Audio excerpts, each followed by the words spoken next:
हाँ जी स्टूडेंट्स, हम चर्चा करेंगे वाचन शिक्षण की विधियों के बारे में। पठन शिक्षण अथवा वाचन शिक्षण, जो भी आप कहना चाहते हैं कह सकते हैं। इसमें शुद्ध वाचन की प्रक्रिया जो होती है, इसमें अक्षर ज्ञान प्रथम आवश्यकता है। भाव अर्थ ग्रहण करते हुए अक्षर का ज्ञान समझना है। इसके अभाव के द्वारा बालक जो होता है शुद्ध उच्चारण, उचित गति, स्वर तथा आरोह अवरोह के साथ पठन नहीं कर पाता, या उसको पठन या वाचन नहीं आता। तो हमने क्या है, हमने हिंदी अध्यापक होने के नाते, हिंदी शिक्षक होने के नाते वाचन शिक्षण की ऐसी विधियों का प्रयोग करना है जिससे कि बालक अच्छे से पठन जो है करना सीख जाए, अर्थ ग्रहण करते हुए छपे हुए को पढ़ना सीख जाए। तो वाचन शिक्षण की प्रमुख तौर पर 4 तरह की विधियां हैं। विश्लेषण विधि, विश्लेषणात्मक विधियां, संश्लेषणात्मक विधियां, अन्य विधियां, संयुक्त विधि। तो विश्लेषणात्मक विधियों में आगे कैटेगरी बनाई गई है। नंबर 1 इसमें आती है देखो और कहो विधि, इसको शब्द विधि भी बोला जाता है। नंबर 2 पर इसमें आती है वाक्य विधि, और नंबर 3 पर विश्लेषणात्मक विधि है कहानी विधि। विश्लेषणात्मक मीन्स जिसका विश्लेषण किया जा सके। फिर है संश्लेषणात्मक विधियाँ, इसमें अक्षरबोध विधि, ध्वनि साम्य विधि, इसमें 2 विधियाँ आती हैं। फिर अन्य विधियाँ आती हैं जिसमें 4 हम मेन रूप में देखते हैं। अनुकरण विधि, सामूहिक पाठ, साहचर्य विधि, तकनीकी विधि। फिर एक और है संयुक्त विधि। आगे हम इन विधियों के बारे में चर्चा करेंगे। सबसे पहले हम बात करेंगे विश्लेषणात्मक विधियों के बारे में। इस विधि में बच्चों को पहले शब्द और वाक्य सिखाए जाते हैं और फिर अक्षरों का ज्ञान कराया जाता है। यह विधि मनोवैज्ञानिक एवं रुचिकर है। इस विधि की चर्चा करते हैं हम। सबसे पहले इसमें आती है देखो और कहो विधि या शब्द विधि। इस विधि में चित्रों की सहायता से पहले शब्द सिखाए जाते हैं, फिर अक्षरों को सिखाया जाता है। इस विधि में सिखाने की इकाई शब्द होती है। इस विधि से वाचन सिखाने में जो हम पढ़ते हैं उसके अर्थ पर ध्यान केंद्रित रहता है। इस विधि में चार्ट पर बने चित्र को दिखाकर उस शब्द को बुलवाया जाता है। जैसे अनार, अनार का चित्र दिखाते हुए पहले अनार शब्द पढ़ना सिखाया जाता है। फिर न को आ की मात्रा, र अक्षर, अलग अलग अक्षर सिखाए जाते हैं। इस प्रकार विश्लेषण द्वारा वे अक्षरों का उच्चारण सीख जाते हैं। इस विधि के गुण पहले हम करेंगे, फिर दोष करेंगे, क्योंकि सभी विधियों के गुण और दोष आपने साथ में करने, तभी आपका जो क्वेश्चन है वो संपूर्ण होगा। तो गुणों में क्या कहेंगे हम, यह मनोवैज्ञानिक विधि है क्योंकि इसमें पहले शब्द को लिया जाता है और फिर अक्षर बोध की ओर बढ़ा जाता है। नंबर 2, शब्द शिक्षण की इकाई होता है, अतः इसे मौखिक भाषा के साथ आसानी से जोड़ा जा सकता है। नेक्स्ट गुण है इसमें, इस विधि में स्थूल से सूक्ष्म की ओर, ज्ञात से अज्ञात की ओर तथा सरल से कठिन की ओर आदि सूत्रों का पालन होगा। फिर इस विधि में एक शब्द के अक्षरों के स्थान बदलकर नए सार्थक शब्द बनाए जा सकते हैं। जैसे कलम, कमल, आदि। इस प्रकार अक्षरों के स्थान बदलकर नए शब्द बनाने के कारण यह रुचि खेल विधि का रूप रोचक खेल विधि का रूप ले लेती है। फिर है वाचन में दृष्टि विराम का महत्वपूर्ण स्थान है। यह विधि दृष्टि विराम का प्रथम प्रशिक्षण प्रदान करती है। आगे हम इसके दोष देखेंगे। इसके जो दोष हैं, सबसे पहले इस विधि के सफल प्रयोग के लिए आवश्यक है कि प्रत्येक वस्तु का चित्र बनाया जाए या प्रस्तुत किया जाए, परंतु क्रियार्थक तथा भावार्थक शब्दों के लिए चित्र बनाना असंभव है। तो ये विधि क्रियार्थक तथा भावार्थक शब्दों के लिए प्रयोग नहीं हो सकती। फिर है बालक स्वतंत्र रूप से पढ़ने में असमर्थ हो जाता है। आगे इसका दोष है, यह विधि अंग्रेजी में उपयोगी हो सकती है, परंतु हिंदी की वर्णमाला वैज्ञानिक है, अतः इसके लिए इतनी उपयोगी नहीं हो सकती। आगे इसका दोष है, याद करने पर बहुत जोर देने के कारण रटंत विधि को प्रोत्साहन मिलता है। मीन्स रट्टा लगाने की विधि प्रोत्साहित होती है। फिर शब्दों का परिचय कराने पर भी अनंत है बच्चों को अक्षर बोध कराना पड़ता है। शब्दों का परिचय कराने के बाद भी बच्चों को अक्षर बोध कराना पड़ता है। मीन्स डबल जो मेहनत है वो करनी पड़ती है। फिर आगे है वाक्य विधि। विश्लेषणात्मक विधियों में अगली वाक्य विधि है। इस विधि में क्या है, यह विधि देखो और कहो विधि का परिवर्तित रूप है। इसमें एक शब्द को नहीं बल्कि एक वाक्य को वर्णमाला सिखाने का आधार बनाया जाता है। हम भाषा को पूर्ण वाक्यों में सिखाते हैं। मनोविज्ञान के आधार पर यह सिद्ध हो चुका है कि पढ़ना भी पूर्ण वाक्यों से ही प्रारंभ करना चाहिए। आरंभ में वाक्यों का स्वरूप 2 शब्दों का फिर 3 शब्दों का होना चाहिए। भाव की आप सरल से कठिन की ओर का सिद्धांत है जो अपना सकते हैं। सूत्र आरंभिक स्तर पर पानी लाओ, जैसे पानी लाओ, खाना दो, घर जाओ, ये संपूर्ण वाक्य है लेकिन शब्द 2 है इसमें। स्कूल जाओ। द्वितीय स्तर पर मैंने पानी पिया, वह खाना लाया, मेरा घर है। और तृतीय स्तर पर मैंने पानी नहीं पिया। 4 जो हो गए शब्द इसमें। वह अपने घर गया। इस प्रकार वाक्यों का आकार धीरे धीरे बढ़ाना चाहिए। बालक की दृष्टि पूर्ण वाक्य पर पहले पड़ती है, फिर शब्दों पर ध्यान जाता है। छोटे छोटे वाक्यों से तथ्यों का ज्ञान भी सरलता से दिया जा सकता है। विश्लेषण द्वारा 2 वाक्यों में भिन्न शब्दों की ओर बच्चे का ध्यान आकर्षित करके शब्दों का ज्ञान करा दिया जाता है। फिर इसके गुण दोष करते हैं हम। यह विधि गेस्टाल्ट के सीखने के सिद्धांत के अनुरूप है कि मस्तिष्क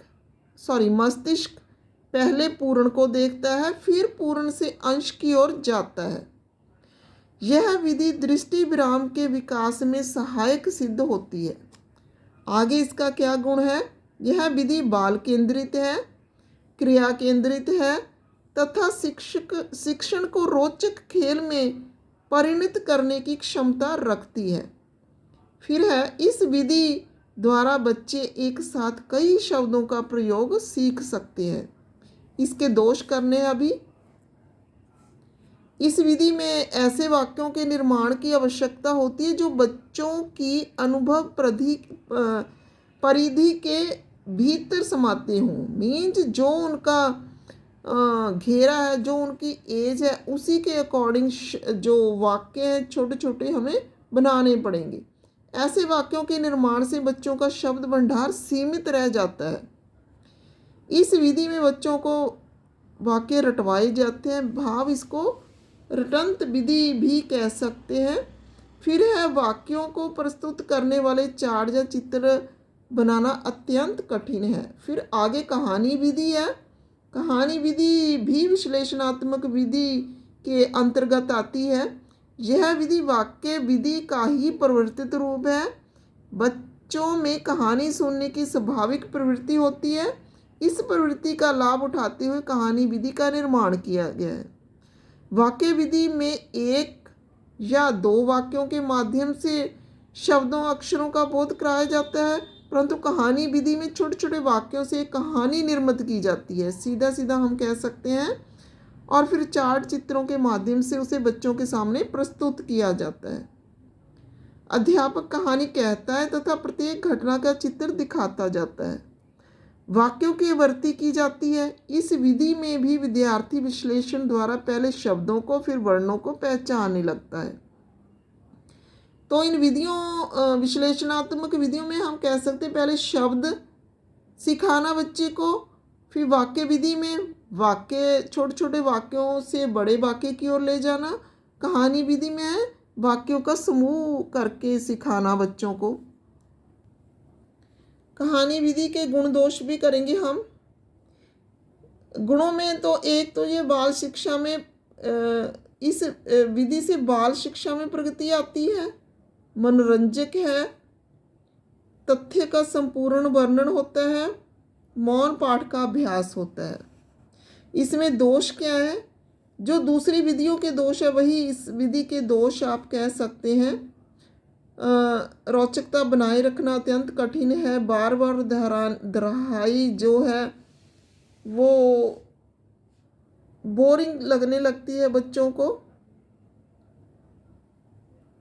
फिर आगे है संश्लेषणात्मक विधियाँ। विश्लेषणात्मक विधियाँ हमने की। संश्लेषणात्मक विधियों में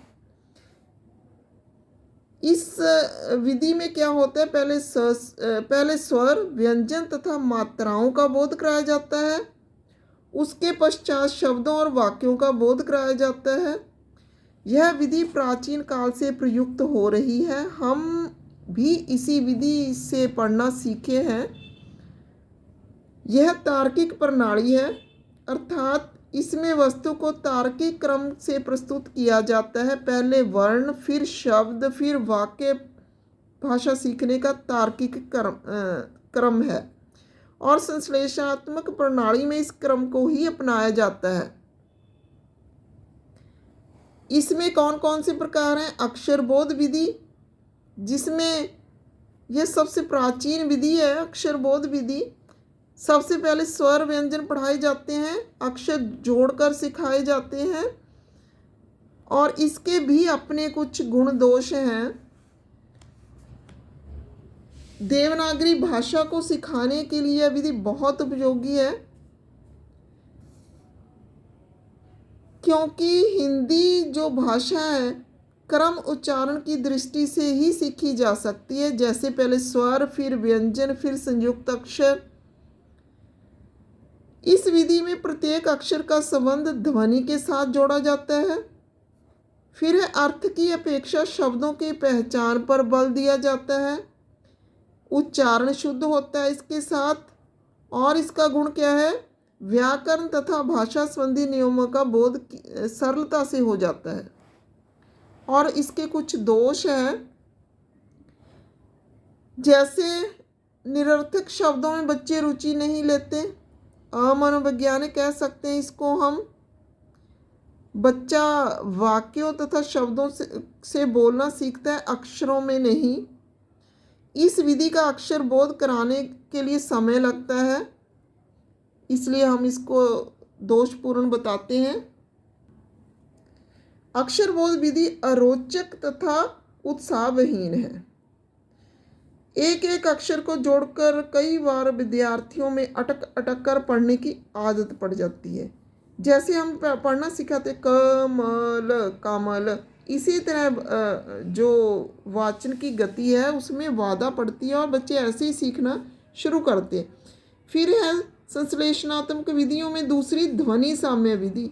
ये क्या होती है? इस विधि में अक्षरों के नाम के स्थान पर उसकी ध्वनि पर बल दिया जाता है।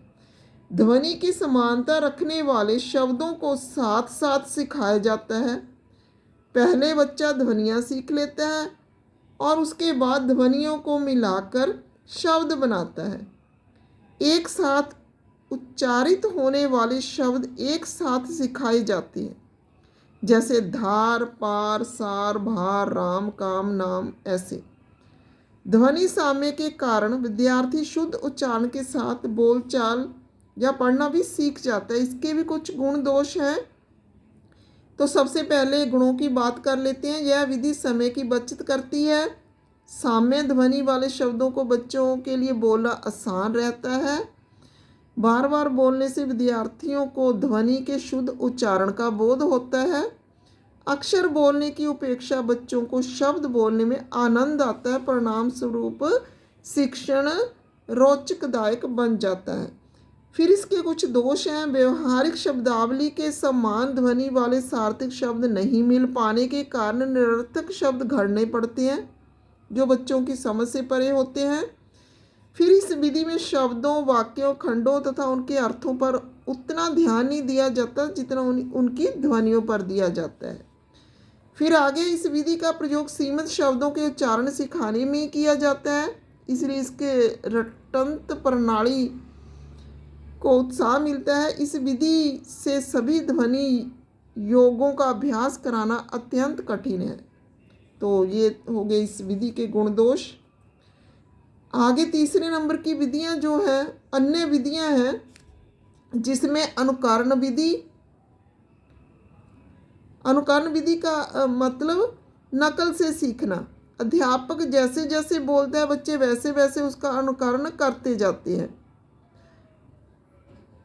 हिंदी में प्रत्येक अक्षर की ध्वनि निश्चित है, जबकि अंग्रेजी अक्षर की ध्वनि निश्चित नहीं है। इसलिए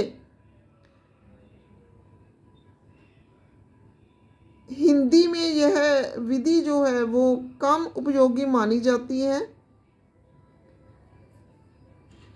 और दूसरी बात इसमें कि आदर्श वाचन का अनुकरण बच्चे करते हैं, छात्र करते हैं, तो शिक्षक के जो उच्चारण शुद्ध होना चाहिए, तो ये भी ज़रूरी है इसमें। फिर इसके आगे आती है सामूहिक पाठन विधि। इस विधि का अनुकरण का ये एक रूप है ये विधि। इसमें पूरी कक्षा अध्यापक का अनुकरण करती है, वहाँ पूरी कक्षा बोलती है। कविताओं एवं गीतों को सिखाने का सामूहिक अभ्यास कराया जाता है। कठिन शब्दों को सामूहिक उच्चारण के अभ्यास के से वाचन को भावपूर्ण तथा शुद्ध बनाया जा सकता है। सहचार्य विधि है इसके आगे। यह विधि प्रारंभिक कक्षाओं में ही प्रयुक्त की जाती है। बालकों के अनुभव परिधि में आने वाले चित्र तथा बोलने वाली वस्तुओं को एक ही कमरे में एकत्र कर दिया जाता है। वस्तुओं तथा चित्रों के नाम कार्डों पर अंकित किए जाते हैं। बालकों को दीवार पर लटके हुए चित्रों तथा कमरे में पड़े कार्डों की ओर देखने को कहा जाता है। दीवार पर टंगे चित्रों तथा कार्डों के बीच बालक सहचार्य स्थापित करते हैं, मैचिंग करते हैं, जिसको हम कहते हैं। इस विधि का सबसे बड़ा लाभ यह है कि बालक धीरे धीरे अभ्यास करते करते अनेक शब्दों तथा वर्णों का ज्ञान प्राप्त कर लेते हैं।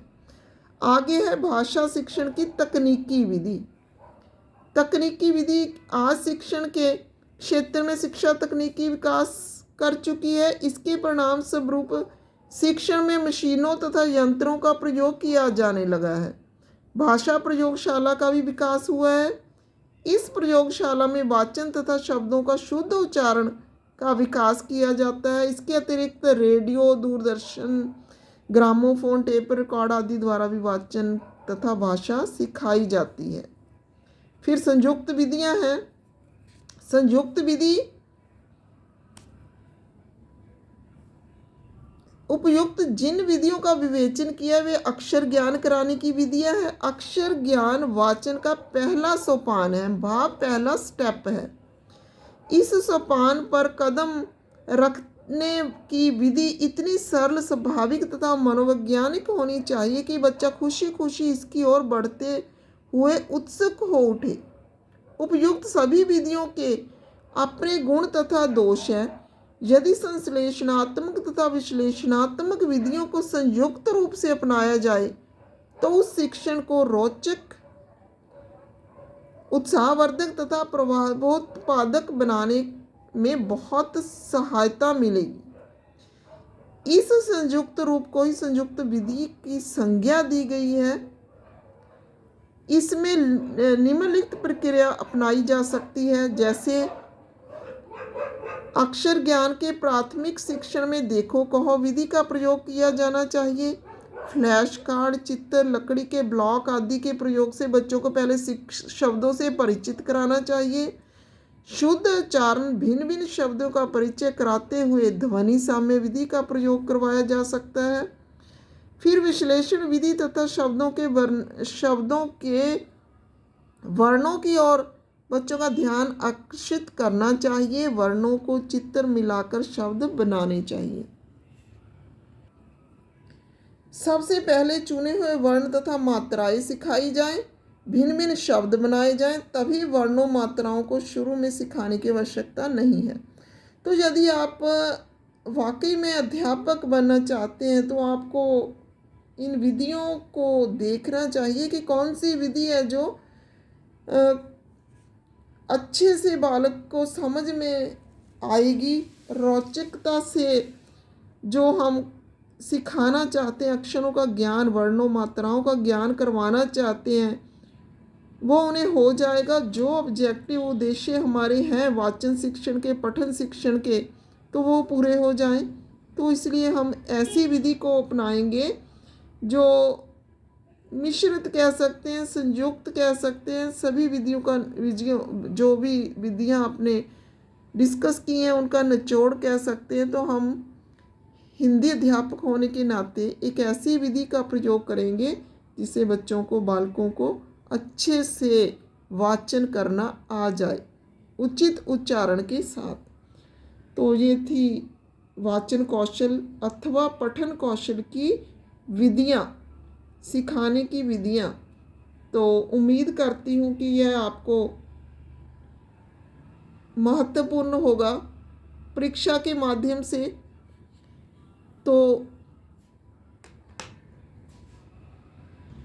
थोड़ा लेंथी है टॉपिक, लेकिन डिटेल में आपको सभी विधियां जो है प्रश्न में आ सकता है। कोई 2 विधियों का भी गुण दोष के साथ 3 विधियों का भी वर्णन आ सकता है, कुछ भी आ सकता है आपको पेपर में। तो आप ऐसी तैयारी करें कि सभी विधियां जो हैं गुण दोषों के सहित आप वर्णित करें, और इसके अलावा कोई भी एक विधि आपको शॉर्ट नोट में भी आ सकती है। तो मिलते हैं नेक्स्ट वीडियो के साथ। Okay, thanks.